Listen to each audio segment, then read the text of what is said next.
Hello दोस्तों, तो कैसे हैं आप लोग। तो स्वागत है मेरे इस चैनल पे आप लोगों का। दोस्तों, तो जैसा कि मैं आप लोगों को बता दूं कि मेरा इसके पहले भी एक चैनल रहा है और उस पर कुछ 2500 सब्सक्राइबर्स थे। और जैसे कि कुछ प्रॉब्लम होने के कारण वो चैनल बैन हो गया और मैंने उसको रिकवरी नहीं कर पाया। तो ये दोस्तों, मैंने नया चैनल स्टार्ट किया है। तो मैं चाहता हूँ कि आप लोग मेरे चैनल को ज़्यादा से ज़्यादा सब्सक्राइब करें और वीडियो को लाइक करें, वीडियो लास्ट तक देखें और अपने दोस्तों को भी शेयर करें। और आप लोगों के लाड प्यार से मैं ताकि इस चैनल को और आप लोगों को अच्छी से अच्छी शिक्षा दे पाऊँ, आप लोगों को अच्छे से अच्छे पढ़ा पाऊँ। तो दोस्तों, इसमें हम लोग डी फार्मा फर्स्ट ईयर का सब्जेक्ट पढ़ने वाले हैं, फार्मास्यूटिक्स। तो मैं आप लोगों को वीडियो स्टार्ट करने से पहले बता देता हूँ कि जो हमारा D pharma first year UP में चलता है, बीटी यूपी के द्वारा, तो उसमें हिंदी और इंग्लिश दोनों लैंग्वेजेस में सब्जेक्ट दिए रहते हैं। लेकिन हम लोग यहाँ पे क्या करेंगे, इंग्लिश में पढ़ेंगे और हिंदी इंग्लिश दोनों में एक्सप्लेनेशन करेंगे। जैसा आप लोगों को अच्छा लगे उस हिसाब से आप लोग समझिएगा, वीडियो को ध्यानपूर्वक देखिएगा। तो चलिए बिना टाइम गंवाए वीडियो को स्टार्ट करते हैं दोस्तों। तो जैसा कि दोस्तों आप लोगों को मैं बता दूं, हमारा ये चैप्टर फर्स्ट है, फार्मास्यूटिक्स हम लोग स्टार्ट करने वाले हैं आज। तो जैसा कि चैप्टर फर्स्ट हमारा फार्मास्यूटिक्स जो है, उसमें कुछ हमें बेसिक जानकारियाँ दी गई हैं फार्मेसी के बारे में और फार्मास्यूटिक्स क्या होता है, इन सब चीज़ों के बारे में पहले बेसिक सी जानकारियाँ दी गई है। तो चलिए सबसे पहले हम लोग कुछ बेसिक जानकारियाँ जान लेते हैं। जैसे कि आप लोगों को यहाँ पे दिख रहा होगा कि इसमें लिखा हुआ है कि व्हाट इज़ द फार्मेसी। सो जैसे कि मैं बता दूं आप लोगों को दोस्तों, फार्मेसी क्या होता है। सबसे पहले हम ये जान लेते हैं कि फार्मेसी होता क्या है। बाय द वे हमसे कोई पूछ दिया कि फार्मेसी तुम कर रहे हो, फार्मेसी क्या होता है, फार्मेसी के बारे में बताओ, तो हम क्या उसे बताएंगे। तो इसमें लिखा है the word of pharmacy was taken from the Greek word. जो हमारा फार्मेसी वर्ड लिया गया है वो एक ग्रीक वर्ड है, जिसमें क्या होता है फार्माकोन, मतलब कि दो भाग में इसको तोड़ करके जब हम देखते हैं तो हमारा एक भाग हो जाता है फार्माकोन, जिसका मतलब होता है ड्रग्स। फिर various program are effort in the pharmacy field. बहुत सारे ऐसे प्रोग्राम, इस पॉइंट का मतलब ये है कि बहुत सारे ऐसे प्रोग्राम ऑफर्ड किए जाते हैं हमें फार्मेसी फील्ड में, like B pharma, D pharma, M pharma and M S pharma. इसमें जैसे कि लाइक बी फार्मा, जैसे कि इसमें बहुत सारे प्रोग्राम जो ऑफर्ड किए जाते हैं, उसमें क्या होता है, एक बी फार्मा होता है, डी फार्मा, एम फार्मा और एम एस फार्मा करके होता है। तो जैसे इसमें अब देखिए इसमें क्या लिखा है, father of pharmacy William protect J are, he is the American pharmacist. मतलब कि जो हमारे फार्मेसी के फादर्स थे वो कौन थे, विलियम प्रोटेक्टर जे आर करके थे। He was the American pharmacist, ये एक अमेरिकन फार्मासिस्ट हैं। और फादर ऑफ इंडियन फार्मेसी, जो हमारी इंडिया फार्मेसी है उसके जो फादर पिता थे वो महादेवलाल स्क्रोफ थे। तो दोस्तों, ये हमारी बेसिक सी कुछ जानकारियां हैं जो कि हमें सुटिक्स में बताई गई हैं कि फार्मेसी क्या होता है, फार्मेसी के पिता क्या हैं। तो अभी दोस्तों, जैसे कि मैं आप लोगों को बता दूं, अभी हम लोगों ने जान लिया कि फार्मेसी क्या है, फार्मेसी हमें क्या क्या ऑफर कर सकती है और इसके पिता कौन है, इंडियन फार्मेसी के पिता कौन है। ये सब बेसिक सी जानकारियाँ हम लोगों ने क्या किया, जान लिया।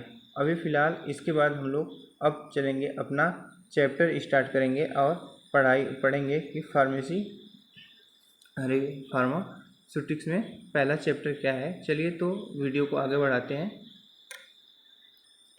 तो दोस्तों, जैसा कि मैं बता दूं आप लोगों को, इसमें देखो लिखा हुआ है कि London pharmacopoeia become the available in India इन 1824। मतलब कि जब इंडिया की खुद की फार्माकोपिया नहीं थी। फार्माकोपिया मतलब होता है जैसे कि हर देश का अपना एक संविधान होता है, उसी तरह फार्मेसी फील्ड में हर देश का अपना एक फार्माकोपिया है, जिसको क्या होता है उसमें रूल और रेगुलेशंस लिखे होते हैं फार्मेसी के, कि किस रूल के तहत कौन सा काम करना है, कैसे कौन सा काम करना है, वो सब उसमें क्या होता है मेंशन होता है उस बुक में। वो समझिए तो एक तरीके की बुक होती है, ऑफिशियल बुक, जिसके द्वारा क्या होता है फार्मेसी फील्ड में काम किया जाता है जिसके रूल के अकॉर्डिंग। तो वही बता रहा है, London pharmacopoeia become the available in India इन कितना 1824। मतलब कि लंदन फार्माकोपिया जो थी वो भारत में अवेलेबल हुई कब, 1824 ईस्वी में। This controlled the pharmaceutical activities, ये क्या करती थी, फार्मास्यूटिकल एक्टिविटीज़ को कंट्रोल करती थी इन इंडिया, हमारे भारत में। फिर therefore India community was force to import the drug from over excess forces to import the drug for over excess, मतलब कि इसको क्या करती थी, हमारी जो लंदन फार्माकोपिया को फॉलो करके हमारे इंडिया कम्युनिटी जो थी काम करती थी, अपनी ड्रग को एक्सपोर्ट मंगाती थी और भेजती थी। फिर लिखा है इसमें pharmacy courses where the started in India in 1848। इसमें क्या हुआ कि हमारा जो इंडिया में फार्मेसी कोर्स स्टार्ट किया गया था वो 1842 ईस्वी में किया गया, और इन गोवा, और पहली बार गोवा में किया गया था। फिर उसके नीचे जैसा कि आप लोगों को यहाँ दिख रहा होगा इन 1868 मतलब 1868 ईस्वी में first Indian pharmacopoeia was publish, मतलब कि हमारे भारत की खुद की फार्माकोपिया क्या हुई 1868 ईस्वी में पब्लिश की गई इन इंडिया, भारत में, अंडर द ब्रिटिश मोनार्क, मतलब कि एक ब्रिटिश उस टाइम के भारत में शासन कर रहे थे, उनके अंडर में क्या की गई थी, पब्लिश की गई थी इन 1939, मतलब कि 1939 ईस्वी में फर्स्ट इशू, मतलब कि उसमें फर्स्ट क्या हुआ था, कुछ एडेड, कुछ नए चीज़ें जोड़ी गई थी in the Indian journal of pharmacy was published. इसको फिर क्या हुआ, Indian journal pharmacy was published, मतलब कि इसको पब्लिश किया गया था एक इंडियन जर्नल के द्वारा। और आगे जैसा कि दिया हुआ है इन 1941 अ post for the hospital pharmacist was announce, मतलब कि 1941 में पहली बार फार्मासिस्ट की पोस्ट अनाउंस की गई थी KEM हॉस्पिटल मुंबई में KEM करके हॉस्पिटल है, उसमें पहली बार क्या हुआ था 1941 ईस्वी में फार्मासिस्ट की पोस्ट को अनाउंस किया गया था। ठीक, फिर उसके बाद लिखा है द फार्मेसी एक्ट वाज इंसेंड इन 1980, मतलब कि 1940 मतलब कि हमारे फार्मेसी एक्ट क्या हुआ, लागू किया गया इन 1940 में। फिर उसके बाद लिखा इधर and 1949 pharmacy council of India was stabilize, मतलब फिर उसको क्या किया था, इंडियन फार्मेसी जो है स्टेबलाइज किया था 1949 ईस्वी में। फिर अब देखो इसमें नेक्स्ट टॉपिक क्या आ जाती है, फार्मेसी एज ए करियर, मतलब कि फार्मेसी में किस प्रकार से करियर हम लोगों का होता है। तो जैसा कि मैं बता दूं, अब इसमें बहुत सारे हैं, फार्मेसी करने के बाद आपके करियर में मतलब क्या क्या कर सकते हैं आप। तो इसमें जैसा कि देखो पहला पॉइंट लिखा हुआ है दोस्तों, तो इसमें दोस्तों पहला पॉइंट लिखा हुआ है एकेडमिक, मतलब कि आप फार्मेसी कोर्स करने के बाद एकेडमिक खोल सकते हैं, ओपन कर सकते हैं, कम्युनिटी फार्मेसी ओपन कर सकते हैं, और रेगुलेटरी अफेयर्स, मतलब रेगुलेटरी ऑफ किसी भी कंपनी या इंडस्ट्री में रेगुलेटरी अफेयर्स का जॉब कर सकते हैं। फिर क्लिनिकल रिसर्च में आप जा करके जॉब कर सकते हैं। फिर कंसल्टेंसी, मतलब कि आप किसी के साथ वो बोलते हैं होलसेलर जो होते हैं कंसल्ट करते हैं, वो जॉब कर सकते हो। फिर उसके बाद मेडिकल ट्रांसक्रिप्शन बोला जाए तो एमआर जो लोग होते हैं ना, वो उनके टाइप के जो मेडिकल पे बैठ के क्या आते हैं प्रिस्क्रिप्शन को पढ़ते हैं, उसका जॉब कर सकते हो। फिर सेल्स एंड मार्केटिंग, या फिर आप EMR का जॉब कर सकते हो, जो क्या करते हैं मार्केटिंग रिप्रेजेंटेटिव जिसे बोलते हैं, जो दवाओं को क्या करते हैं मार्केट में ले जा करके उनका डॉक्टर के पास क्या करते हैं एडवर्टाइजमेंट करते हैं और अपनी दवाओं के बारे में बताते हैं, वो जॉब कर सकते हो। फिर उसके बाद हम लोग दोस्तों पढ़ने वाले क्या है, आगे हमारी हेडिंग देखिए क्या है। तो देखो दोस्तों आगे इसमें क्या लिखा है, history of pharmacy profession and pharmacopoeia.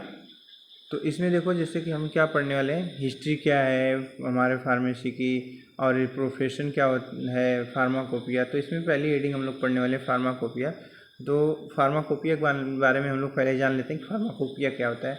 देखो इसमें क्या लिखा है, pharmacopoeia is the official book of standard published by the respective government containing the list of drug, मतलब कि ये जो फार्माकोपिया होती है ये एक ऑफिशियल बुक होती है, स्टैंडर्ड ऑफिशियल बुक होती है, मतलब कि बढ़िया अच्छे लेवल की एक बुक होती है स्टैंडर्ड लेवल की। और इसमें क्या होता है, publish by the respective government, ये मतलब कि वहाँ जहाँ भी पब्लिश जिस देश की फार्माकोपिया रहती है वो पब्लिश की जाती है, वहाँ के गवर्नमेंट के द्वारा, मतलब सरकार के द्वारा पब्लिश की जाती है। Containing the list of drug, जिसके अंदर क्या होता है, ड्रग्स के लिस्ट दिए गए रहते हैं। फिर उसमें क्या नेक्स्ट पॉइंट में बता रहा है, फार्मास्यूटिकल्स देयर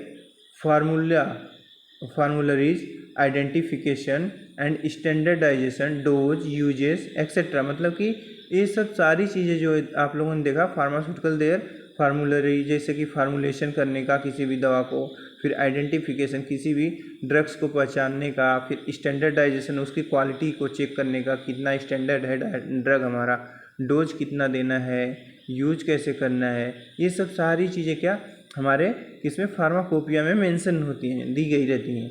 फिर the word pharmacopoeia is derived from the two Greek word. जो हमारा फार्माकोपिया वर्ड होता है ये दो वर्ड को मिला करके बना होता है। जैसे कि हमारा पहला वर्ड क्या है, फार्माकोन। तो जैसा कि मैं ऊपर आप लोगों को बताया था फार्माकोन का मतलब, तो इसमें देखो फार्माकोन का मतलब क्या होता है, ड्रग्स। फार्माकोन का मतलब ड्रग्स। फिर उसके बाद क्या होता है, पिया, मतलब कि फार्माकोपिया को तोड़ करके फार्माकोन और पिया बना दिया गया है। तो पिया का मतलब क्या होता है, पिया मीन्स टू मेक, मतलब फार्माकोन मतलब ड्रग्स और पिया मतलब टू मेक, पूरा मिला करके हो जाता है क्या, हाउ टू मेक ड्रग्स, मतलब कि दवा को हम कैसे बनाते हैं, यही क्या होता है फार्माकोपिया में दिया होता है। ठीक, तो अभी देखो दोस्तों, अब हम तो जान गए कि फार्माकोपिया का मतलब क्या होता है और फार्माकोपिया क्या होती है। फार्माकोपिया एक स्टैंडर्ड बुक होती है जिसमें क्या होता है, हमारे ड्रग्स के बारे में दिया रहता है, आइडेंटिफिकेशन कैसे करना है ड्रग का, उसको यूज कैसे करना है, कितना डोज लेना है, ये सब सारी चीज़ें किसमें, हमारी फार्माकोपिया में दिया होता है। और हमारी फार्माकोपिया क्या है, ये एक ग्रीक वर्ड है। फार्माकोपिया जो है वो एक ग्रीक वर्ड है और एक दो भागों में डिवाइड रहता है। पहला भाग फार्माकोन, दूसरा भाग पिया। फार्माकोन का मतलब ड्रग और पिया का मतलब मेक, मतलब कि कैसे ड्रग को बनाएं, ये सब पूरे क्या फार्माकोपिया में दिया रहता है। फिर हम लोग पढ़ते हैं टाइप्स ऑफ फार्माकोपिया, मतलब कि फार्माकोपिया के कितने प्रकार होते हैं। तो देखो सबसे पहले इंडियन फार्माकोपिया, मतलब आईपी। कभी कभी ऐसा होता है दोस्तों, क्वेश्चन पूछ देता है एक्सप्लेन आईपी, तो इसमें हम लोग क्या करेंगे, एक्सप्लेन आईपी आ जाता है तो कुछ लोग कन्फ्यूज जाते हैं, ये क्या है, हमने कभी पढ़ा नहीं। लेकिन नहीं, ऐसा नहीं होता। जो आईपी का है, आईपी का मतलब यही होता है इंडियन फार्माकोपिया। और फिर उसका दूसरा आता है ब्रिटिश फार्माकोपिया, जिसे बीपी कहते हैं।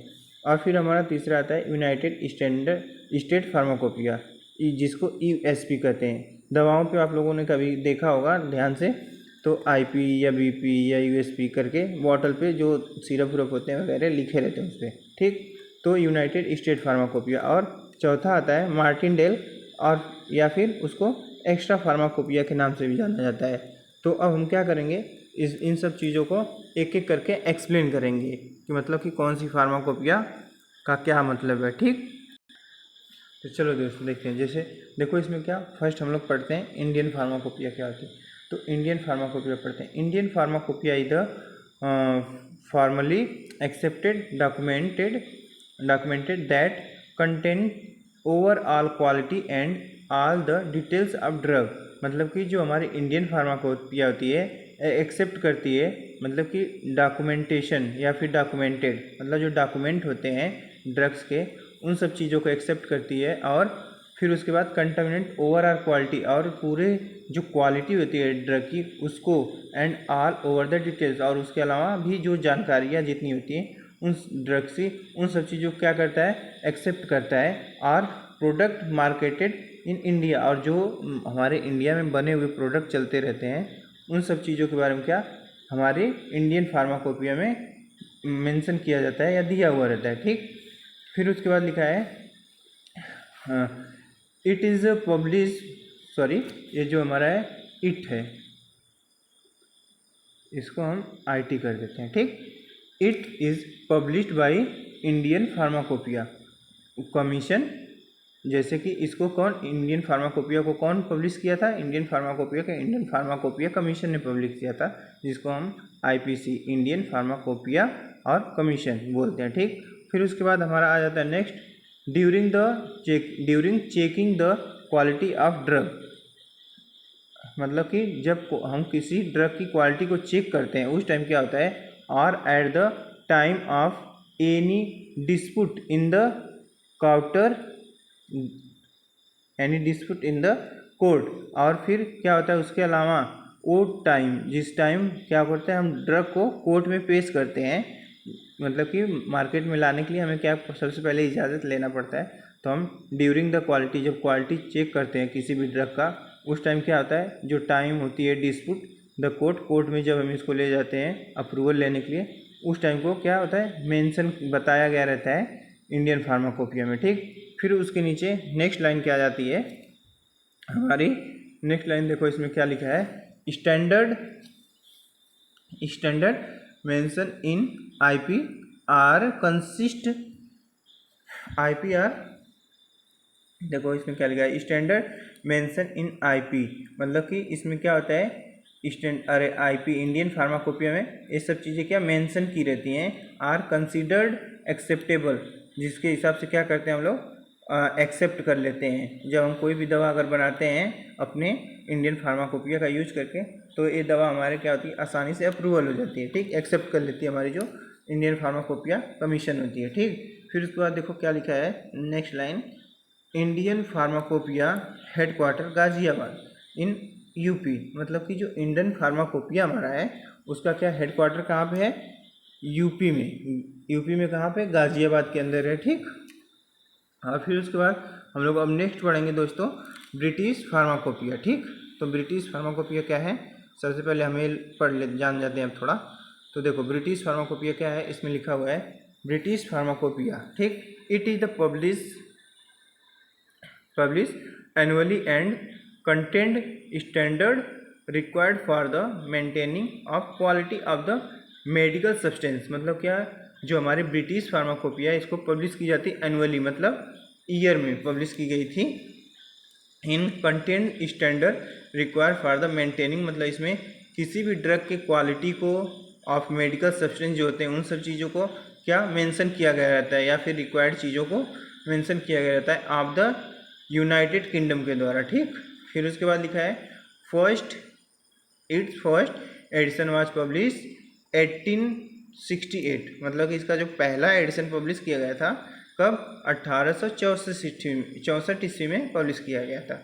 There are the 6 volume of BP, मतलब कि जो ब्रिटिश फार्माकोपिया है इसका कितने 6 वॉल्यूम है। ठीक, तो ये सब क्या है ब्रिटिश फार्माकोपिया के इन्फॉर्मेशन है। और फिर हम उसके बाद पढ़ेंगे नेक्स्ट यूनाइटेड स्टेट फार्माकोपिया। ठीक, कि यूनाइटेड स्टेट फार्माकोपिया क्या होती है, चलो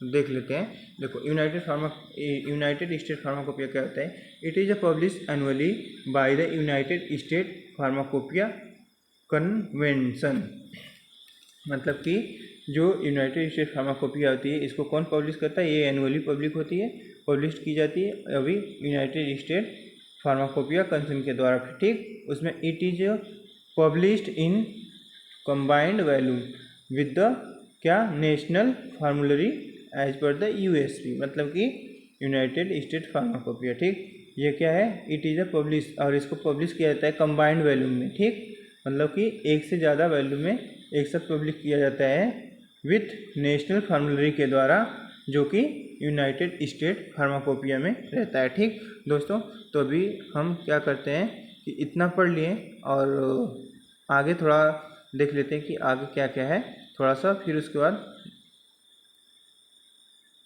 और देखो दोस्तों और उसमें क्या दिया है, जो हमारा USP फार्माकोपिया था, मतलब united state pharmacopoeia, it act as the official publish standard for setting and authorities over all the prescription, मतलब कि इस पर क्या हुआ है, इस पर ऑफिशियल पब्लिश की जाती है, किस पे, जो यूनाइटेड स्टेट फार्माकोपिया है इसमें ऑफिशियली पब्लिश की जाती है ओवर ऑल द प्रिस्क्रिप्शन, जितने भी प्रिस्क्रिप्शन होते हैं, prescription OTC drug, health care product, या फिर OTC ड्रग मतलब कि ओवर द काउंटर, जो हम क्या करते हैं काउंटर से लेते हैं विदाउट प्रिस्क्रिप्शन के, उनके बारे में, और जो प्रिस्क्रिप्शन दे करके दिखा करके ड्रग मिलते हैं उनके बारे में क्या होता है, इन सब के बारे में उसमें क्या होता है लिखा हुआ होता है, किसमें तुम्हारे यूनाइटेड स्टेट फार्माकोपिया में। फिर हेल्थ केयर प्रोडक्ट, और उसके अलावा जो हेल्थ केयर प्रोडक्ट रहते हैं उन सब चीज़ों को, उन सब के बारे में। ठीक, फिर हमारा लास्ट आता है क्या, लास्ट हमारा आता है हम पढ़ेंगे मार्टिनडेल फार्माकोपिया। जैसा कि मैं दिखाऊं, यहाँ पे आप लोग देख रहे होंगे मार्टिनडेल फार्माकोपिया, और या फिर इसको हम पढ़ते हैं Martindale the extra pharmacopoeia. Martindale को एक्स्ट्रा फार्माकोपिया के नाम से भी जानते हैं, ठीक। It is a reference book that has around 6000 drugs. मतलब कि ये एक रेफरेंस बुक होती है जो हमारी एक्स्ट्रा फार्माकोपिया होती है या मार्टिनडेल फार्माकोपिया होती है। ये एक रेफरेंस बुक होती है, मतलब रेफरेंस मतलब कि अगर हमें ज़रूरत है तो हम उसकी सहायता ले लें, ठीक। ये रेफरेंस बुक होती है जिसमें क्या होता है, 6000 ड्रग्स के बारे में दिया गया रहता है, ठीक। एंड मेडिसिन्स, उसके अलावा और दवाओं के बारे में, that are being use world wide, मतलब इसको क्या है, पूरे वर्ल्ड में यूज किया जाता है। फिर 1,18,000 प्रिपरेशन, और इसमें कितने 1,80,000 प्रिपरेशन दिए गए रहते हैं दवा बनाने के, इन सब चीज़ों के, ठीक। बाकी 700 डिसीजेस, मतलब 700 डिसीज़ के बारे में इसमें किसमें एक्स्ट्रा फार्माकोपिया में बताया गया है। फिर ट्रीटमेंट रिव्यू एक्सेट्रा, और उसके अलावा क्या उन डिसीज़ के ट्रीटमेंट के बारे में बताया गया है, ठीक। फिर it was publish by the pharmaceutical press, और इसको पब्लिश किया गया था फार्मास्यूटिकल प्रेस के द्वारा। जैसे कोई भी जानकारी होती है तो न्यूज़पेपर के द्वारा दी जाती है ना, तो उसी तरह इसको क्या किया गया था, फार्मास्यूटिकल जो प्रेस था उसके द्वारा पब्लिश की गई थी, मतलब इसकी जानकारी लोगों को दी गई थी, हर एक देश को, ठीक। ये हमारा क्या है, मार्टिनडेल फार्माकोपिया, ठीक। फिर उसके बाद हम लोग आ जाते हैं, तो इसमें हमारा लिखा है it latest edition has over 120 monograph. मतलब कि जो हमारा एक्स्ट्रा फार्माकोपिया है उसका जो लेटेस्ट एडिशन आया था उसमें कितना 120 मोनोग्राफ इंक्लूड जुड़े हुए थे, ठीक। जैसे कि देखो उसमें कुछ ऐसे थे जैसे कि न्यू एंटीबैक्टीरियल, मतलब न्यू एंटीबैक्टीरियल वैक्सीन के बारे में या फिर दवा के बारे में, फिर न्यू एंटीवायरल दवा के बारे में, फिर न्यू ट्रीटमेंट ऑप्शन कौन कौन से आए हैं फॉर माइग्रेन, उन सब चीज़ों के बारे में, फिर न्यू एंटीबायोटिक्स के बारे में, फिर नोवेल ड्रग मतलब न्यू टेक्नोलॉजी से जो ड्रग हम देते हैं उसको नोवेल ड्रग बोलते हैं, ठीक। जो नए दवाएं होती हैं उनके बारे में क्या होता है इसमें दिया गया था, जो 120 मोनोग्राफ थे, ठीक। तो दोस्तों अभी हम क्या करते हैं, लेक्चर को यहीं पे ख़त्म करते हैं, क्योंकि हमारे पहले चैप्टर में इतना ही बताया गया, ठीक। और अगर वीडियो अच्छी लगी हो तो दोस्तों लाइक कर देना, कमेंट कर देना, और कोई प्रॉब्लम हो तो आप लोग कमेंट बॉक्स में कमेंट कर सकते हैं। जैसा कि बहुत टाइम हो गया था वीडियो छोड़े, क्योंकि जब से चैनल हमारा बैन हुआ था तब से थोड़ा डिस्टर्ब हो गए थे, और नए चैनल के बारे में सोच रहे थे बनाए, बट उसी को लेकर पहले के चक्कर में कुछ ज़्यादा ही टाइम लग गया कि हमारा पहला अगर मिल जाता है तो बेटर रहेगा, बट नहीं मिला तो फिर हमें दूसरा बनाना पड़ा। तो अभी थोड़ा वीडियो बनाने में थोड़ी सी प्रॉब्लम हो रही है, तो आप लोग अगर सपोर्ट करेंगे तो हम कोशिश करेंगे अच्छी से अच्छी वीडियो बना पाएँ, और आप लोगों का लाड प्यार अगर मिलेगा तो हमारा पूरा कोशिश रहेगा कि हम वीडियो को अच्छी से अच्छी बना पाएँ और आप लोगों को अच्छे से अच्छे तरीके से समझा पाएँ, ठीक। तो चलिए वीडियो को यहीं पे ख़त्म करते हैं। आप लोगों से एक रिक्वेस्ट है कि चैनल को ज़रूर सब्सक्राइब कर लीजिएगा, जिससे क्या हो कि हमारा थोड़ा सहायता हमें मिले, जिसकी वजह से हमें क्या हो पढ़ाने में और मन लगे, ठीक। तो चलिए दोस्तों, गुड बाय, मिलते हैं अगले लेक्चर में।